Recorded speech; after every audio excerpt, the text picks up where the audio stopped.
महिलाएं आज हम हर क्षेत्र में आगे हैं, बराबरी के हकदार है, अपने फैसले खुद ले सकती है और अपनी ज़िंदगी आज़ादी से जी सकती है। लेकिन पहले ये इतना आसान नहीं था। संविधान में महिलाओं के लिए जो अधिकार है, सुरक्षा, समानता है, उससे आज समाज का नज़रिया महिलाओं के लिए बदल रहा है। लेकिन फिर भी कहीं ना कोई अन्याय हो रहा है। इसलिए हमें हमारे कॉन्स्टिट्यूशनल राइट्स पता होना काफ़ी ज़रूरी है।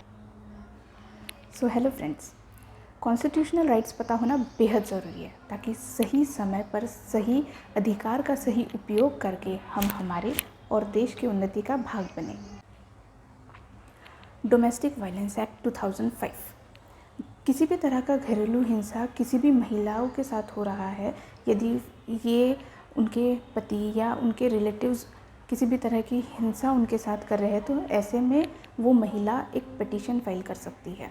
इस एक्ट के तहत किसी भी तरह का physical, mental, sexual, economic, verbal या इमोशनल कोई भी अब्यूज़ या कोई भी किसी भी तरह का हिंसा अगर आपके साथ हो रहा है, तो आप एक पिटीशन फाइल कर सकती है और इस अन्याय के खिलाफ अपने लिए लड़ सकती है।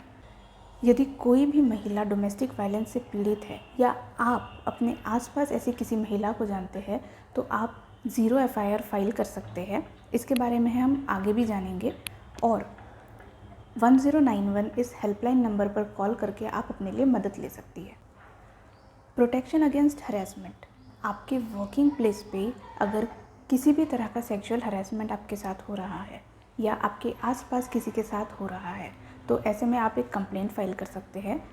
और ICC यानी कि इंटरनल कंप्लेंट्स कमेटी, इनको आप 3 महीने के अंदर अंदर इनके ब्रांच ऑफिस में आप एक रिटन कंप्लेंट सबमिट कर सकते हैं। राइट टू फ्री एड, यदि आप कोई भी कंप्लेंट करती है और आपका कोई लॉयर नहीं है, तो ऐसे में लीगल सर्विसेज अथॉरिटी एक्ट के तहत आपको फ्री लीगल एड दिया जाता है या लीगल सर्विस अथॉरिटी आपके लिए एक लॉयर अरेंज करते हैं। Right to equal pay, equal remuneration act 1976 के तहत सैलरी या वेजेस को लेकर जेंडर बायसनेस नहीं की जा सकती।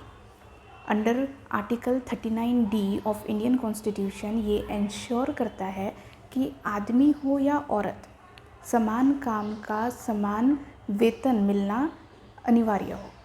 इसका मतलब ये है कि जितना काम कर रहे हैं उसके हिसाब से उतनी उसकी सैलरी या वेजेस मिलनी चाहिए। डिग्निटी, जिसे हम गरिमा या मर्यादा भी कहते हैं, तो राइट टू डिग्निटी और डिसेंसी के अंतर्गत सभी महिलाओं को आदर और सम्मान मिलना चाहिए।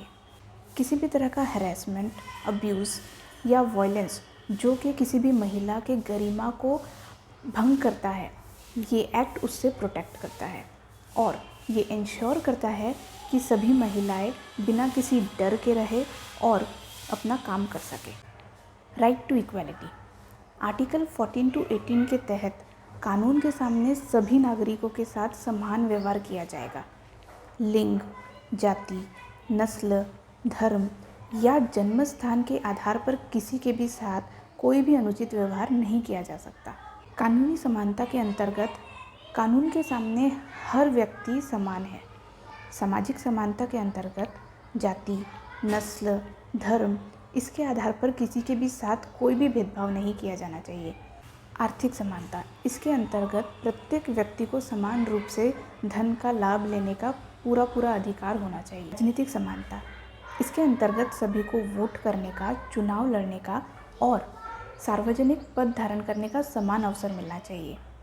राष्ट्र समानता, राष्ट्र समानता के अंतर्गत सभी राष्ट्रों के साथ समान व्यवहार होना चाहिए। डाउरी प्रोहिबिशन एक्ट 1961, इस एक्ट के तहत दहेज लेना और देना एक कानूनन जुर्म है और अगर ऐसा करते हुए कोई भी पकड़ा गया तो उन्हें सख्त सज़ा दी जाएगी। ये एक्ट सुनने में जितना आसान है उतना ही मुश्किल है, क्योंकि शादी तो हो जाती है, लेकिन फिर भी कई ऐसे घर हैं जहां महिलाओं के साथ मारपीट, उन्हें टॉर्चर किया जाता है सिर्फ इसलिए क्योंकि दहेज नहीं दिया गया। Right against being stock, section 354D IPC धारा के तहत आप लीगल एक्शन ले सकती हो अगर कोई भी आपको स्टॉक कर रहा है, तो कोई भी आपका पीछा करता है, फिज़िकली या सोशल मीडिया साइट पर आपको स्टॉक कर रहा है, तो ऐसे में आप उसके अगेंस्ट एक कंप्लेंट फाइल कर सकते हैं। राइट टू वर्क, हम महिलाओं को समान अधिकार के साथ काम करने का पूरा हक है।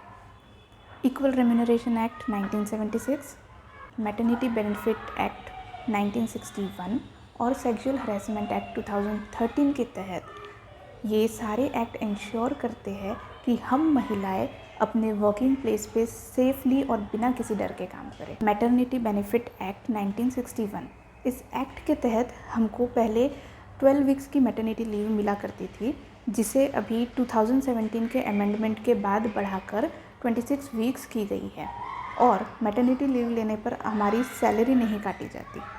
राइट टू ज़ीरो एफआईआर, देखिए जनरली ऐसा होता है कि हमारे साथ कुछ भी हुआ हो, जिस भी एरिया में वो चीज़ या वो घटना हुई है उसके नज़दीकी पुलिस स्टेशन में जाकर हमें कंप्लेंट करवानी होती है। यदि किसी महिला को कंप्लेंट करवानी है तो वो किसी भी एरिया के पुलिस स्टेशन में जाकर अपनी कंप्लेंट दर्ज करवा सकती है, इसलिए इसे ज़ीरो एफआईआर ऐसा नाम दिया गया है। अगला आता है राइट अगेंस्ट अरेस्ट। किसी भी महिला को सनसेट के बाद या सनराइज़ के पहले अरेस्ट नहीं किया जा सकता। इन केस कोई एक्सेप्शनल केस है, ऐसे में किसी महिला को अरेस्ट कोई महिला पुलिस ऑफिसर ही कर सकती है, वो भी फर्स्ट जुडिशियल मजिस्ट्रेट के अनुमति के साथ ही।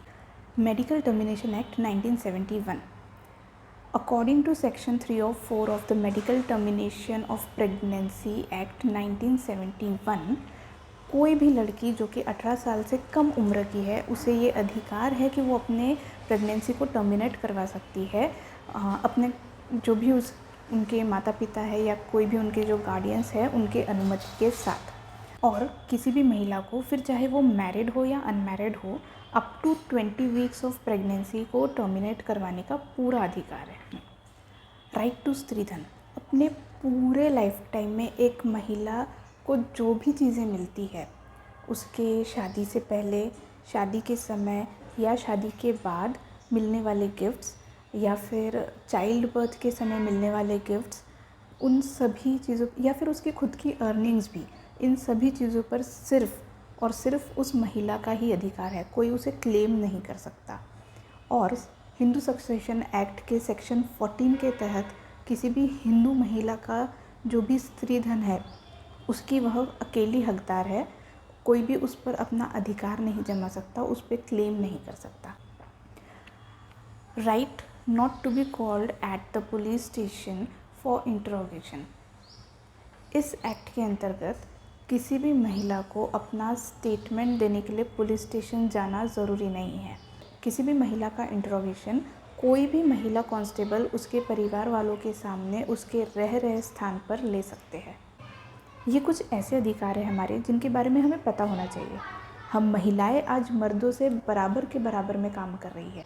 कल्पना चावला, साइना नेहवाल, प्रतिभाताई पाटिल, इंदिरा गांधी, किरण बेदी जी, विजया लक्ष्मी पंडित, सुचेत्रा कृपलानी, एनी बेसेंट, फातिमा बीवी, सरोजनी नायडू, सानिया मिर्ज़ा, गीता गोपीनाथ, सरला ठकराल, आनंदी गोपाल जोशी, अरुणिमा सिन्हा, मिथाली राज, अवनी चतुर्वेदी, हिमा दास, प्रिया झिंगन, आनंदीबाई जोशी, मदर टेरेसा और ऐसी कई सारी महिलाएं हैं जिन्होंने अपने अपने क्षेत्र में ऊंचाइयां हासिल की है। और इन सभी के साथ वो एक नाम लेना बहुत ज़रूरी है, क्योंकि अगर वो ना होते, अगर उन्होंने अपना पहला कदम ना बढ़ाया होता तो आज हम इतने आगे ना बढ़े होते।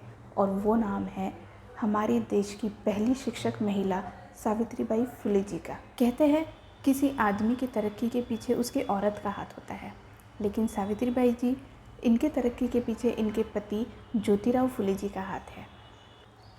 ज्योतिराव फुले जी ने अपने पत्नी को पढ़ाया और आगे बढ़ाया। इन दोनों ने मिलकर महिलाओं के पढ़ने लिखने पर बहुत जोर दिया। समाज से बहिष्कृत हुए, लेकिन फिर भी लड़ते रहे, ताकि सिर्फ और सिर्फ इसलिए ताकि हम महिलाएं पढ़े लिखे और आगे बढ़े। एक और नाम लेना बहुत ज़रूरी हो जाता है, क्योंकि अगर ये संविधान में हम महिलाओं के लिए कानून ना लाते तो आज भी हम मर्दों की पैरों की जूती ही कहलाते।